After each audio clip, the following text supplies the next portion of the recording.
Other question, of course, Kiran Shaw, that emerges from all this is about the vaccine makers. Two questions there. One is, can they ramp up capacity?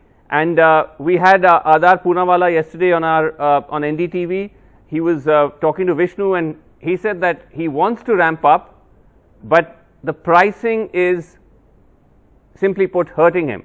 The sort of quote unquote, according to him, subsidized rate at which he's selling to the government is creating financial constraints. Covaxin, I believe, is again trying to ramp up. I think they again are looking for resources. Is that something, is the onus entirely on the vaccine makers at this stage, or should the government be looking for ways of helping ramp up capacity? Well, even if it means paying more, I don't know. Well, it is very important that we ramp up capacity, because if you're saying we already have a gap in supply and demand, then obviously we need to ramp up vaccine capacity imminently. And if the vaccine manufacturers require financial help in ramping up capacity, well, the government ought to do that.